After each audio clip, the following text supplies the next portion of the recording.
الحمد للہ وکفى وسلام علی عبادہ الذین اصطفى اما بعد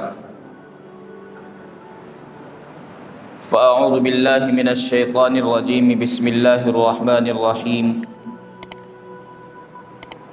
یا ایہا الناس انا خلقناکم من ذکر وانثى وجعلناکم شعوبا وقبائل لتعارفوا ان اکرمکم عند اللہ اتقاکم قال رسول اللہ صلی اللہ علیہ وسلم لا يؤمن احدکم حتی اکون احب الیہ من والدہ وولدہ والناس اجمعین سبحان ربک رب العزة عما یصفون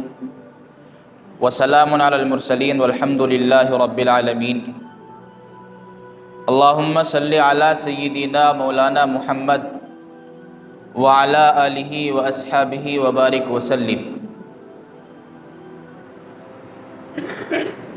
اپنی بات کا آغاز شاعر کے ایک شعر سے آپ حضرات کے سامنے کرنا چاہوں گا۔ شاعر کہتا ہے، تم جتنا تراشو گے یہ اور سوا ہوگا، تم جتنا تراشو گے یہ اور سوا ہوگا، اسلام وہ پودا ہے کاٹو تو ہرا ہوگا۔ میرے عزیزو، ہندوستان کے اندر یہ سمجھیے کہ کسی بھی ملک یا کسی بھی سوسائٹی کے نظام کو چلانے کے لیے بنیادی طور پر اس کے آئین کی ضرورت ہوتی ہے۔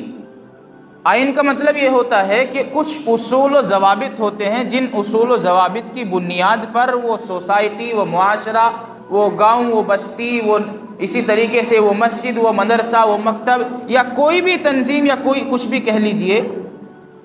اگر اس کا کوئی آئین، اس کا کوئی نظام عمل، اس کا کوئی لائحہ عمل ہوگا تو وہ تنظیم، وہ مدرسہ، وہ مکتب، وہ مسجد، وہ سوسائٹی، وہ معاشرہ، غرض یہ کہ وہ بستی، وہ ملک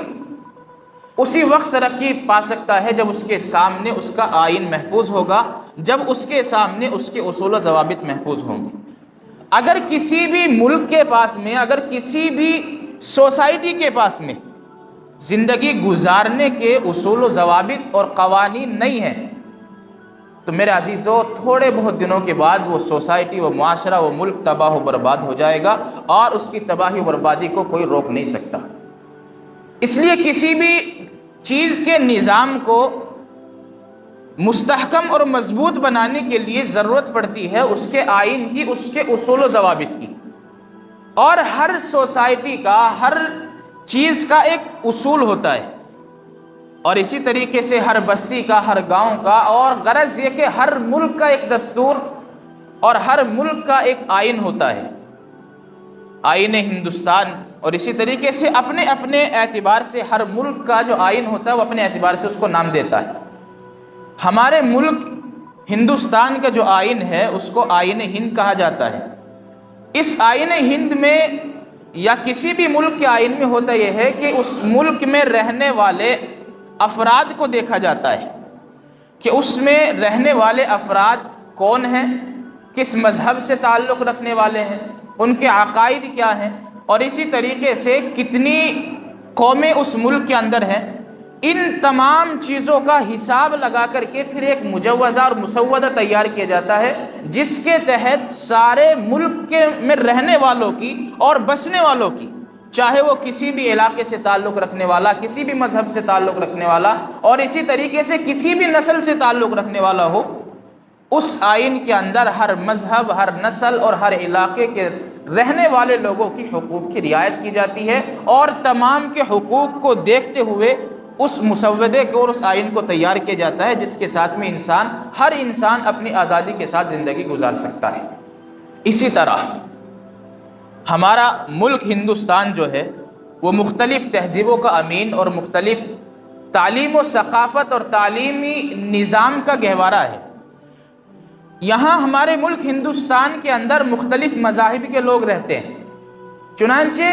پوری دنیا کے اندر ہندوستان ہی وہ واحد ملک ہے کہ جس میں ہر طبقے کا ماننے والا اور ہر طبقے کے ماننے والے افراد مل جائیں گے۔ ہندوستان پوری دنیا کے اندر ایک ایسا واحد ملک ہے، اس میں مسلمان بھی ملیں گے، ہندو بھی ملیں گے، عیسائی بھی ملیں گے، یہودی بھی ملیں گے۔ غرض یہ کہ دنیا کے اندر جو بھی قومیں ہو سکتی ہیں، دنیا کے اندر جتنی بھی قوموں کا وجود اب تک ہوا ہے، اکثر و بیشتر اس ملک ہندوستان کے اندر آپ کو مل جائیں گے۔ اب ان تمام قوموں کی، ان تمام مذاہب کے ماننے والوں کی، ان کو سامنے رکھ کر کے ایک قانون ہندوستان نے بنایا اور اس میں ان تمام لوگوں کے حقوق کی رعایت کی، اور جب تک رعایت ہوتی رہے گی تو یہ ملک سلامت رہے گا۔ جب رعایت ہونا بند ہو جائے گا تو پھر ملک کی سلامتی جو ہے وہ خطرے میں پڑ جائے گی۔ ہمارا جو ملک ہے وہ ایک جمہوری ملک ہے، اور جمہوری ملک میں میرے عزیزو جمہوری حکومت کا انعقاد کیا جاتا ہے۔ ہم لوگوں کی آراؤں کے ذریعے سے، ہم لوگوں کے ووٹوں کے ذریعے سے ملک کی سالمیت اور اقتدار کو باقی رکھنے کے لیے جو انتخاب کیا جاتا ہے وہ ہم اور آپ کے ذریعے سے کیا جاتا ہے، یعنی ہماری رائے کے ذریعے سے ملک کی سیاست کا انتخاب کیا جاتا ہے۔ اور کسی بھی حکومت کو جمہوری حکومت اسی وقت کہا جا سکتا ہے کہ جب وہ حکومت اپنے ماتحتی میں رہنے والے تمام افراد کے حقوق کی رعایت کرتی ہو۔ اگر اپنے ماتحتی میں اور اپنے ملک میں رہنے والے تمام لوگوں کے اور تمام افراد کے حقوق کی رعایت وہ حکومت نہیں کرتی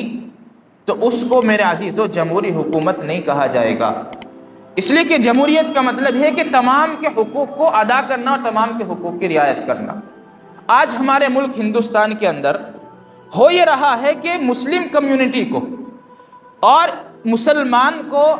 اس طرح ٹارگیٹ کیا جا رہا ہے کہ ہندوستان کے اندر مسلم قوم کے علاوہ، مسلمان اور اسلام کے ماننوں کے علاوہ کوئی دوسری قوم کا وجود ہی نہیں ہے، اس لیے کہ سارے مسائل ہی مسلمانوں کے خلاف و مسلمانوں کے اٹھائے جا رہے ہیں۔ آپ دیکھیں ابھی چند دنوں پہلے وقف ترمیمی بل کا مسئلہ پیش کیا گیا،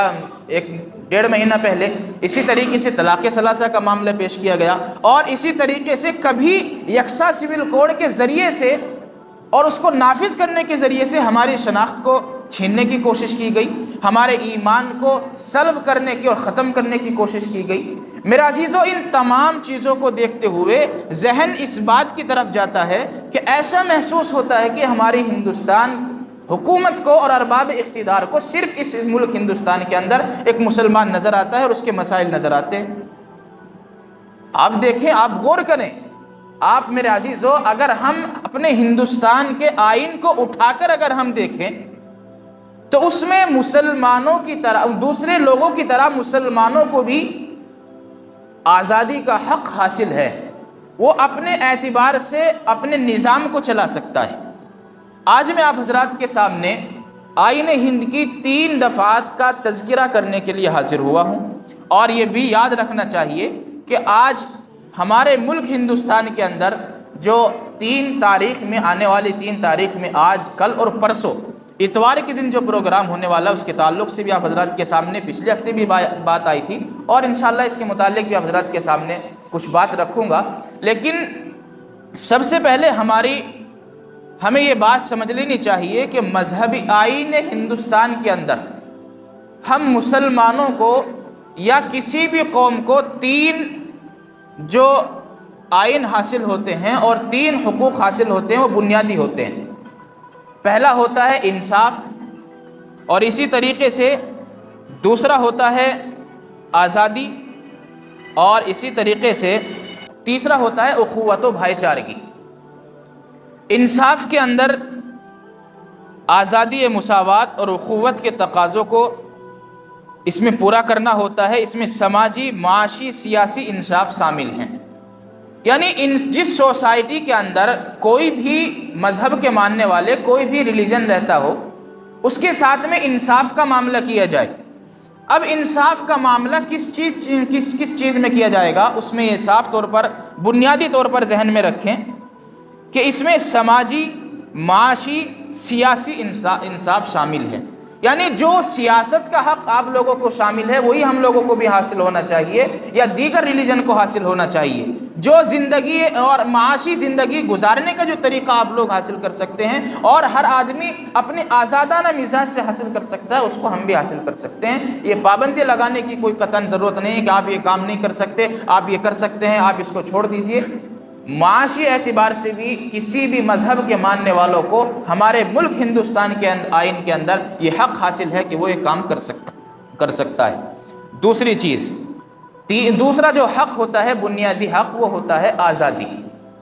اب آزادی میں کیا کیا چیز شامل ہوتی ہیں یہ بھی ہمیں صاف طور پر سمجھ لینی چاہیے۔ آزادی کے اندر اس میں شامل یہ چیزیں ہوتی ہیں کہ انسان جو ہے اپنے خیالات میں آزاد ہوتا ہے، اور اظہار رائے میں انسان آزاد ہوتا ہے، اور اسی طریقے سے انسان جو ہے عقیدہ اور ایمان اور عبادات میں آزاد ہوتا ہے۔ اس انسان کا عقیدہ کیا ہے، اس انسان کا ایمان کیا ہے، اس کا مذہب کیا ہے، اور اسی طریقے سے اس کا طریقہ عبادت کیا ہے، ان تمام چیزوں کی اور ان تمام حقوق کی آزادی اس کو حاصل ہو۔ تیسری چیز بنیادی جو ہوتی ہے وہ ہوتی ہے اخوت و بھائی چارگی۔ اس کے تحت ہر شہری کا وقار اور ملک کی سیاست کے لیے ممکنہ کوششیں شامل ہوتی ہیں، یعنی ہر آدمی اپنے طور سے ہندوستان کی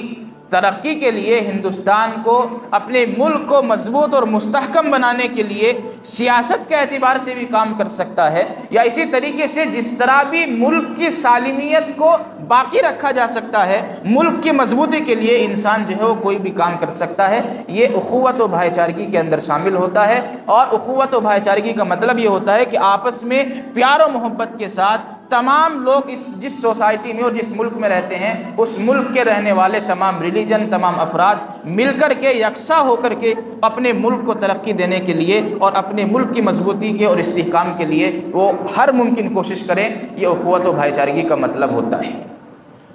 لیکن اب اس کے تحت اب ہم دیکھیں گے کیا ہمارے ملک ہندوستان کے اندر مسلمانوں کو اپنی مذہبی شناخت کو باقی رہنے کا جو تحفظ ہونا چاہیے تھا، جو حق ہم لوگوں کو حاصل ہونا چاہیے تھا، کیا وہ ہو رہا ہے یا نہیں ہو رہا ہے؟ آج اگر آپ دیکھیں گے سب سے پہلی چیز انصاف نام کی مسلمانوں کے حق میں کوئی چیز اس وقت ہندوستان کے اندر میرے عزیزوں باقی نہیں۔ اور میں آپ کو بتا دوں، میں اور آپ اسی معاشرے کا حصہ ہیں، اور ہمارے ساتھ میں یہ چیزیں بیتی ہوئی ہیں۔ ہمیں آپ سے زیادہ اس چیز کا تجربہ ہے کہ آج ہندوستان کے اندر لفظ مسلمان ہونا اس کے مجرم ہونے کے لیے کافی ہے، اس کا جرم نہیں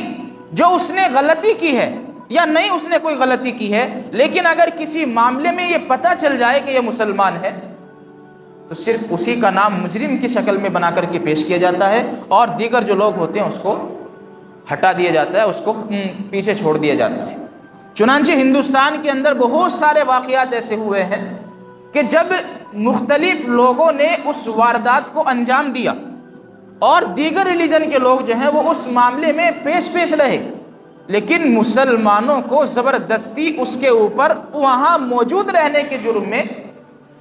اس کو تھوپ دیا گیا، اور اسی جرم میں جو اصل مجرم تھے اس کو ہٹا دیا گیا، اور جو مجرم بھی نہیں تھے، صرف تماشائی بن کر کے وہ تماشا دیکھنے کے لیے آئے تھے، وہاں کھڑے ہوئے تھے، ان کو اٹھایا اور جیلوں میں بند کر دیا۔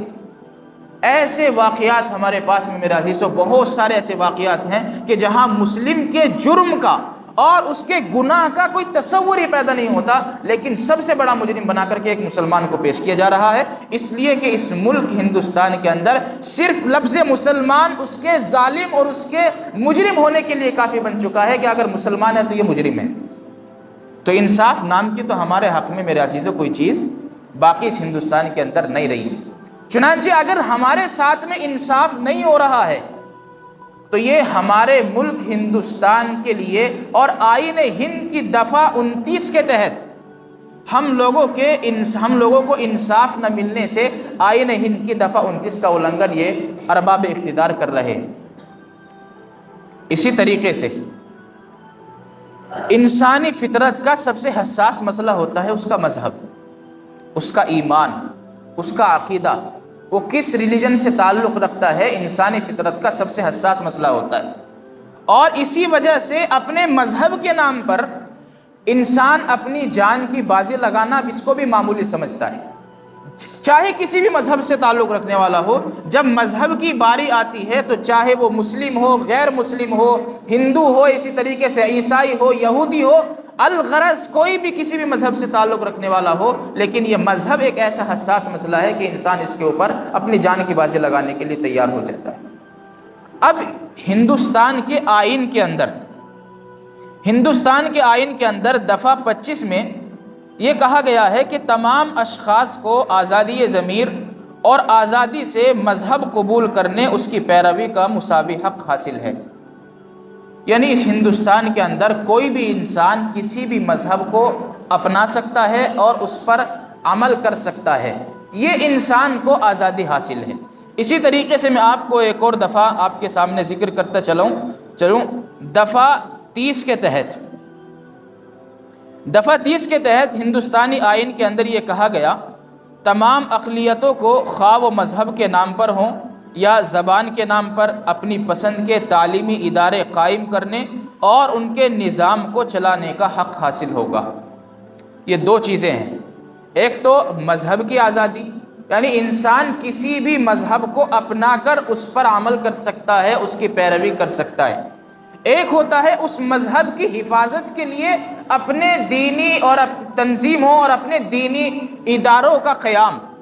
مدارس کا قیام، مساجد کا قیام، مراکز کا قیام، خانقاہوں کا قیام، یونیورسٹی کا قیام، اسی طریقے سے ہر دینی تنظیم کا قیام انسان اپنے اعتبار سے وہ اس کو عمل میں لا سکتا ہے، اس لیے کہ آئین ہندوستان کی دفعہ 30 کے تحت اس کو یہ حق حاصل ہوا ہے۔ لیکن اس کے ضمن میں سوال یہاں پیدا ہوتا ہے کہ کیا یہ جو حقوق بیان کیے جا رہے ہیں کیا ہم لوگوں کو حاصل بھی ہیں یا نہیں؟ ہمیں یہ دیکھنا چاہیے۔ آج ابھی کچھ دنوں پہلے یہ مسئلہ سامنے آیا کہ بہت سارے کوئی بول رہا ہے بہت سارے مساجد، بہت سارے مدارس اور اسی طریقے سے مکاتب کو نشانہ بنایا گیا، اور مکاتب مدارس کو نشانہ بنا کر کے یہ بات کہی گئی کہ یہ انہوں نے کسی سے کوئی اجازت نہیں لی ہے اور اس کو انلیگل طریقے سے ان کو قائم کیا گیا ہے۔ چنانچہ اس کے ان مدارس کے خلاف نوٹس جاری کیا گیا اور یہ ساری چیزیں کی گئی۔ غرض یہ کہ ان مدارس کو بند کیا گیا اور مدارس کے بچوں کو دوسری جگہ پر بھیج دیا گیا۔ لیکن اس مسئلے میں ہماری جمعیت جو ہے وہ بہت حساس تھی، اس نے بہت زیادہ محنت اور بہت زیادہ کوششیں کی اور اس مسئلے کو حل کرانے کی کوشش کی۔ ابھی چند دنوں پہلے جب ملک ہندوستان کا بٹوارا ہوا تو اس وقت میں میرے عزیزو سب سے خراب جو تقسیم ہوئی تھی وہ آسام کی ہوئی تھی۔ ابھی 2011 سے آسام کے لوگوں کے تعلق سے، NRC کے تعلق سے اور ان کی شہریت کے تعلق سے بہت بڑا مسئلہ چل رہا تھا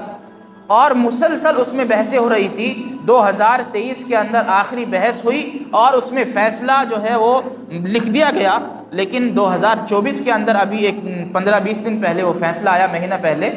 اور اس میں جمعیت علماء کے جو